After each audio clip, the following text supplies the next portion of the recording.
Welcome to Shower Talk with Allie, where no topic is off limit. I hope you guys are doing really well today. Today we are talking about caregiving.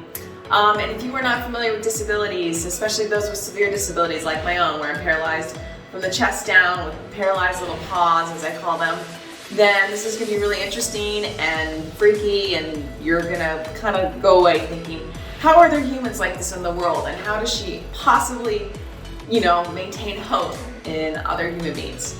So this topic is on caregiving, and if you like this channel, if you could just like and subscribe and ring the bell, that would be awesome.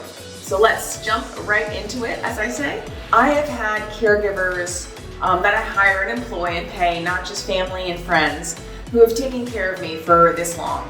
And in short, it's scary, it's freaky. I am a really, I think, rational human in that I really plan everything out methodically, but with caregiving, it's a really scary topic, and it's the only one that causes me intense anxiety and has kind of swung me into depressions. And I will go into the really heavy shit of it, as they say, but I kind of want to tell you some of the nightmare stories and also some of the great stories. But I would say generally with my caregivers, 1 out of every 10 have been great. I have been through about 50 caregivers in about 10 and a half years. So, maybe 5 or a handful of them have been awesome. And people, if you find a good caregiver or one for your loved ones, and they're amazing, for God's sake, do everything you can to keep them. I know things happen, but they're amazing. But I have to be honest with you, right? I'm not going to sugarcoat this. I've had more bad experiences than I have had good. Sometimes usually I find them on Craigslist, because there's not a really great place other than care.com to find caregivers for people that are paralyzed. And I have to pay out of pocket because my health insurance, which is private, they won't pay for caregiving. So it's this huge financial burden. We're not having children with my husband because, one, we can't afford it, frankly. We can't afford a surrogate because I can't get pregnant with some medical conditions I have. I got pulmonary embolisms and my blood clots and yada, yada, yada. So throughout the years, I've had some real doozies with caregivers. I'm going to tell you some of the craziest stories, and you're going to be like, wow. But again, I want you to just keep in mind, there are good people out there. But I have had, being paralyzed from the chest down, again, with my little paws, and I can't go like that because my upper arms work, but not my lower. Basically, that means I need full-time 24/7 care. Yes, I can sit alone for a few hours and work at the computer and make videos like this, but I can't go to the bathroom, I can't change my catheter, I can't get dressed, I can't make my meals. I can put on my own makeup though, but not my earrings. And so I need somebody around the clock. So generally, I've always had live-in caregivers, so I pay them a set rate a day, and they live in, and they're not working all day long because I'm working too, and there's downtime. But you're bringing these people who are taking care of your personal body. It's not just a standard employee and employer relationship. They become part of your family, but when people abuse that, it really ruins your hope for humanity and people. And I have been jaded for many years on just human beings in general. I just kind of gave up. I have a renewed lease on life, and I take day by day, because frankly, that's all we can do. If I keep worrying about what's gonna happen in the future, is my mom getting too old to help me? If a caregiver bails, can my husband get home in time from work? I'm just gonna be on a giant stress ball of anxiety. And I don't wanna live that way, and I won't live that way. But in the beginning, I was that way, and I was always on to the next one, and what are they gonna do? And I went through a couple of years when I first moved to Raleigh in 2015 in particular, where I cried. I had a giant pressure sore. I was bedbound half the time. I just didn't have any hope that I was gonna find anybody. And I didn't. And so I had one caregiver, and she was so full of energy, and she was lovely, and she was Puerto Rican, but she was almost too full of energy, and over about 4 or 5 months, and it usually takes about 1 to 2 months, that if you think it's gonna work together, you have to see what's comfortable, that they understand your schedule and you have boundaries. It's really important to have boundaries, because that line sometimes between friendship and caregiver, they get blurred. And while they can become part of your family and caregiver, there's still money exchanging hands, right? So there's still a business relationship that you have to keep in mind.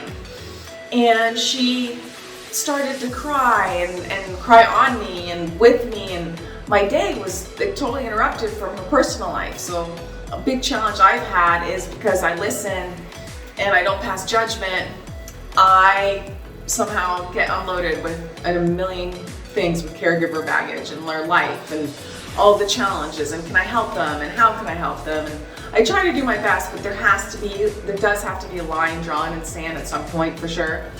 And it didn't work out, and I mean, I thought I was going crazy, but everybody told me no, she was going nuts. And when she left, I found a rolled up dollar bill in her mattress. It's hard to say this with a straight face. And had cocaine in it. And I did cocaine in my 20s, and I couldn't see the signs of this, right? And, you know, she was kind of slower. She was in her late 50s, but she was sweet, but she kind of had her mood swings, which was fine. You know, we found a way to get along. And so I started to notice that in the freezer, my vodka started to get frozen, and I couldn't figure out what was going on. I was like, I didn't put water in my vodka. Vodka does not freeze. So she was an alcoholic, and beers started to go missing. And then money from my wallet and my mom's wallet, just like $20, $30 here and there. So I thought I was going nuts. My mom thought we were going nuts, but she was stealing and drinking. So I had to let her go, and she couldn't understand why. And I always end up taking the brunt of it, like it's my fault.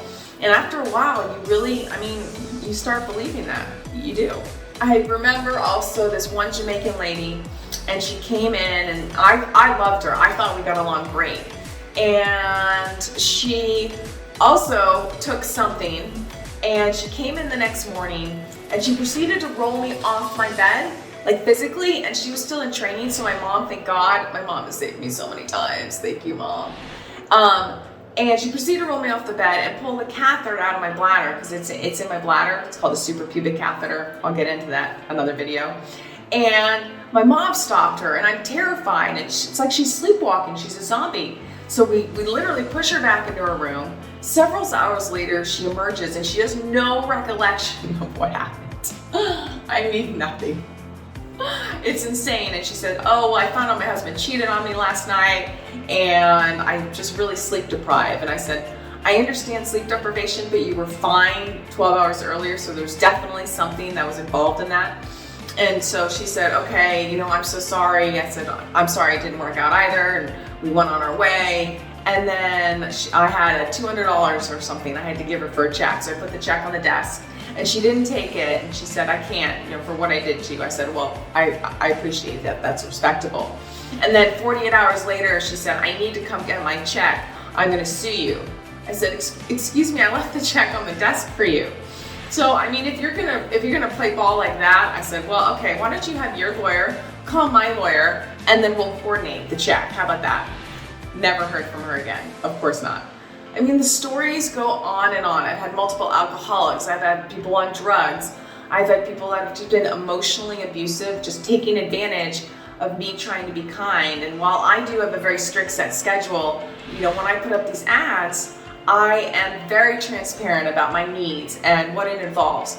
Now, if you're starting to work with me and a few weeks in you realize this is not what you signed up for, or it's too much, I sit down with caregivers every week and I said, let's talk about it. Let's talk about the things we can improve upon. Let's talk about some things that I can improve upon. How can we make your job easier? What are you having trouble with? But if you don't communicate with me, I'm never gonna know. That's all I ask. I had one Brazilian lady call me. She called me and she said, hello, I want the job. I said, well, okay, let's start with your name. And she told me her name, and she said, but there's one thing. I said, what's that? She goes, I'm 9 months pregnant. What? And she goes, I have the baby and I take care of you and the baby. And I said, sorry to say this, ma'am, I think she needed a place to stay, but you can't take care of a quad and a baby at the same time. That's just a bad joke. So that was rather amusing.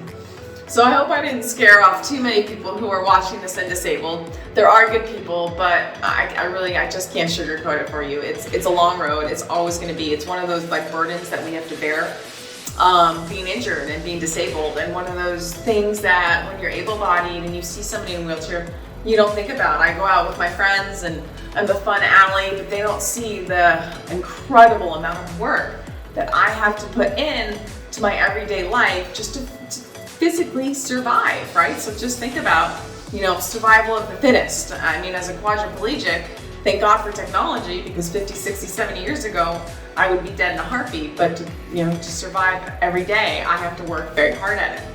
So I hope you learned a little tidbit, little insights into spinal cord life, disability life, and I don't know why I'm doing this. I think it's a shower behind me. I feel like I'm in a waterfall. Wonderful. Okay. So I will catch you guys on the flip side. Hope you have a wonderful day, and don't forget to like and subscribe and ring that bell for my channel. Check me out on Instagram and Facebook for daily updates about my life and what I'm doing. And I will talk to you guys later. Bye.